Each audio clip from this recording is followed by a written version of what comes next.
Hey everybody, this is Ginting. In this presentation, I'd like to talk to you about the review on behaviorism, innatism, and social constructivism theories.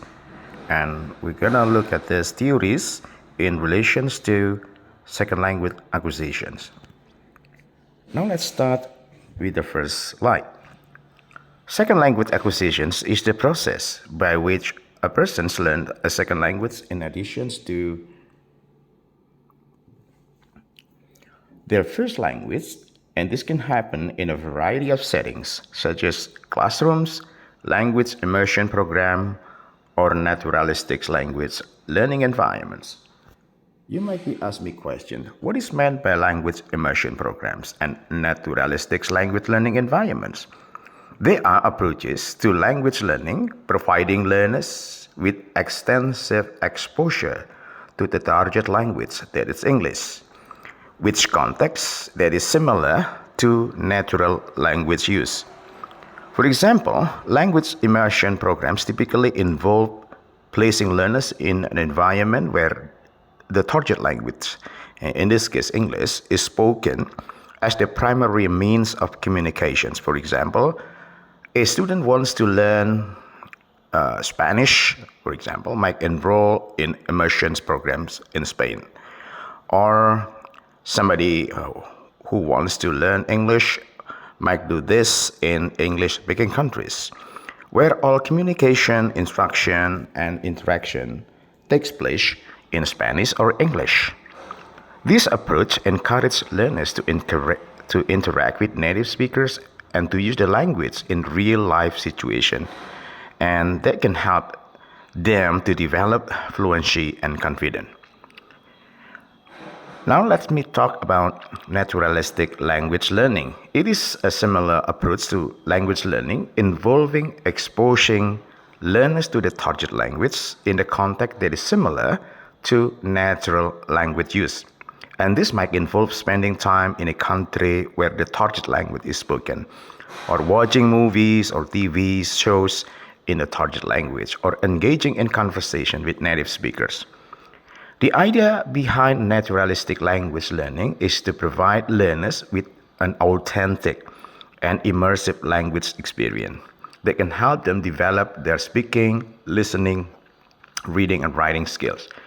Both language immersion programs and naturalistic language learning environments emphasize the importance of immersion and exposure in language learning by providing them with ample opportunities to use and practice the language in a real life context.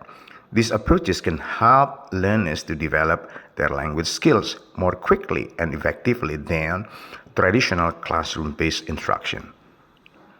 There are several theories that help us explain how second language acquisition occurs. The three main perspectives I'd like to talk is behaviorism, innatism, and social constructivism. Actually, we've discussed this and we have gone through these theories before. But in this presentation, I just want to highlight. Okay. All right. So let me start with this one, behaviorism. Yeah. And let me define what behaviorism is, and let me also discuss its view on language acquisition. So behaviorism is a theoretical perspective that focuses on the relationship between behavior and the environment. It suggests that behavior is learned through the interaction between stimuli and responses. In the context of language acquisitions, behaviorism suggests that language is learned through the enforcement, through the reinforcement of specific language behavior. And some key concepts of behaviorism include habituation, stimulus response, and reinforcement. Okay, habituation refers to the process by which a person becomes accustomed to a particular stimuli and stops responding it. Stimuli response refers to the associations between a specific stimuli and a specific response.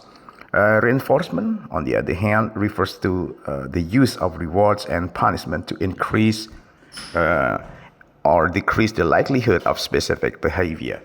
And now let me go through how they can be applied. Guys, behaviorism has been applied to language learning in several ways, such as the audiolingual method and drilling. So, audiolingual method emphasizes the importance of repetitions and the memorization of patterns in the language learning. Students are taught through drills, dialogues, memorization exercises, focusing on correct grammar and pronunciation. So, drilling involves repetition of specific language patterns until they become automatic. This is done to reinforce the associations between the stimuli, for example, a word or phrase, and the response, correct pronunciation. So, another example of how behaviorism has been applied to language learning is through the use of positive reinforcement. For example, a teacher might praise a student for using a new vocabulary word correctly or for speaking in complete sentences. This positive feedback reinforces the desired behavior and encourages them to continue using the language in the future. Conversely, a teacher might use negative reinforcement such as correcting errors, providing negative feedback to discourage undesirable language behavior. So overall, this theory suggests that language learning occurs through the reinforcement of a specific language behaviors, focusing on the importance of repetition, memorization, and reinforcement.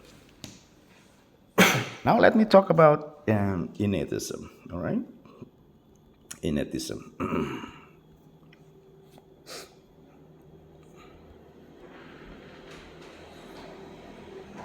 So what is meant by innatism? So innatism is basically a theoretical perspective suggesting that language acquisition is innate and biologically determined. According to innatism, humans are born with a predisposition. So given, it means given predisposition, right? For language learning. And the ability to acquire language is hardwired in our brains. It's hardwired. It's given in our brain. Okay. So some key concepts include like universal grammar, right? And this one, language acquisitions define certain to LAD. So universal grammar refers to a set of linguistic principles and rules that are common to all languages, and these rules given and exist in our brain, without even learning. So the LAD is a hypothetical innate cognitive mechanism that is responsible for language acquisition. It is thought to be located in the brain and to contain the rules or principles of universal grammar. So you have the place that is called LAD, right? And inside that place, inside the box, we have a grammar rule, and that is called universal grammar. So guys, the language acquisition device, LAD, is a theoretical concept in linguistics suggesting that humans have an innate biological ability to learn language. So the idea is that humans are born with specialized module in their brain. Okay. However, children are born with the ability to recognize the patterns of structures of language rules, and with this they are using, and the acquisitions takes place. Okay, so the LAD theory suggests that language acquisition is not solely a result of the environmental factors. Okay, not because of the imitations or reinforcement, but rather a natural ability. So that is hardwired into our brains. The LAD theory has been influential in explaining the speed and accuracy of language acquisition in children. So your speed and your accuracy would be different from one to another. However, this theory has also been criticized for its lack of empirical evidence and for its inability to explain individual variation in language learning abilities. Some critics argue that LED is a hypothetical construct that cannot be directly observed or tested. All right. Next, Innatism has been applied to language learning in several ways, such as immersion programs and naturalistic language learning. So, immersion programs, as I've told you before, you go to countries whose language is their native language, like English or Spanish. You go to Spain or United States, where all people speak English or Spanish. A naturalistic language learning refers to the process of learning language in a natural environment. Okay, like getting exposure to family members or friends who speak that language. So this approach is based on the idea language learning is natural process. Yes, so the immersion programs and naturalistic language learning can be conducted in Indonesia. Yeah. Because English is also widely spoken here and used in various domains, such as business, education, and tourism. Therefore, it is also possible to find an environment where English is used as the primary means of communication, such as English-speaking schools, universities, or communities. So with the availability of even online resources and technology, learners like you can access English language content and interact with English speakers from around the world. While it might be more challenging to find immersion programs or naturalistic language learning opportunities for English learning in Indonesia compared to other countries where English is the dominant language. However, it is still possible to create an immersive language learning environment for learners who are motivated to learn English. And next, I'd like to talk about what is that? Innatism. Okay, I'd like to talk about social constructivism. So, social constructivism, guys, is a theoretical perspective that emphasizes the role of social and cultural factors in language acquisition. So, according to this theory, language learning occurs through social interaction, through the negotiation of meaning with others. Language is then seen as a social practice shaped by culture and social factors. This means language is not just a set of rules or structures to be learned in isolation, but rather a social practice shaped by culture and social factors. So in social constructivism, language is seen as being co-constructed by interaction between people, rather than being acquired solely through individual effort or instruction. So language learners participate in the construction of their own knowledge and understanding of language through their interaction with others. This is done through negotiations of meaning, where learners work to understand and communicate their ideas in a mutually understandable way. So the social and cultural context in language which is used is also seen as playing significant role in language learning. So overall, social constructivism emphasizes the importance of social interactions, the negotiations of meaning in language learning. Okay. By the way, there are some,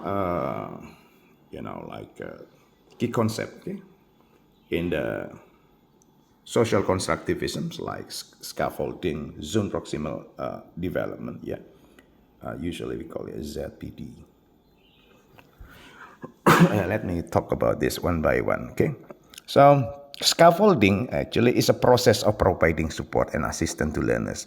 So you as a teacher, when you are teaching, giving help, giving models, that is called scaffolding behavior. So that's the thing that teachers usually do in the classroom. Meanwhile, the zone of proximal development, ZPD, this one, okay, is the, refers to the range of the tasks a learner is capable of completing with assistance, okay?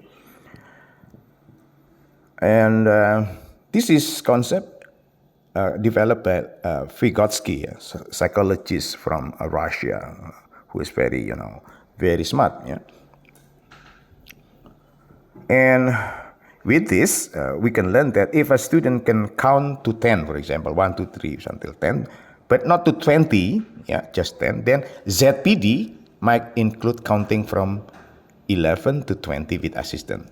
Yeah, so they need to learn how to count from 11 to 20. Yeah, their incapability of doing that is called ZPD. Yeah, zone proximal development. So the student needs help from the teacher in order for them to be able to count from 11 to 20. Next, collaborative learning. Yeah, collaborative learning is also another part of this theory. It's a process of learning that occurs through interaction with others. It involves working together to achieve goals, sharing ideas, providing feedback and support to one another. All right? There are some activities like writing a dialogue, creating a presentation, and they do that together. In doing so, students have the opportunity to practice their language skill, receiving feedback from their peers, and also learning from somebody else's experience and perspective. All right, so there are some, like how we can put this theory into practice. For example, a task-based language teaching or communicative language teaching, right? So task-based language teaching involves the use of authentic language tasks, such as completing a survey, planning a trip, promoting language learning. This approach emphasizes the importance of communication and collaboration in language learning. Communicative language learning involves the use of communicative activities such as role-playing, discussion, promoting language learning. So this approach emphasizes the importance of meaningful communication and negotiation. All right, so that is about social constructivism theory. Okay, now let me go deeper by comparing, finding similarities. Okay. All three perspectives agree that language acquisitions involves learning through exposure and practice. So no one claimed that the ability of speaking, the ability of doing anything using language comes instantly. No. So language ability requires exposure and practice. Need environment, need other people, and they must develop it into practice, into habit. Next, all three perspectives acknowledge that environmental factors play a role in language acquisition. All right. So, whether through behaviorist, stimuli response mechanism, innatism, language acquisition device, or social constructivist, using scaffolding and collaboration. So environmental factors play important role. Without it, it is impossible. Okay.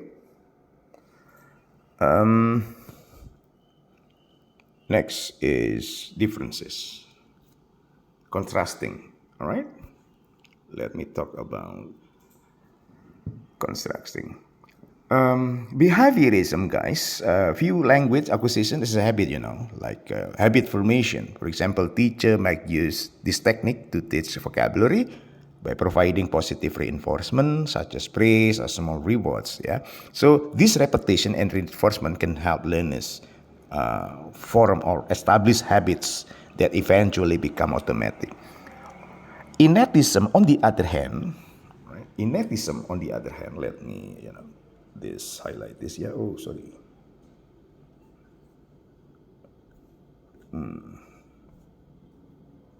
Okay, what is that? Contrasting,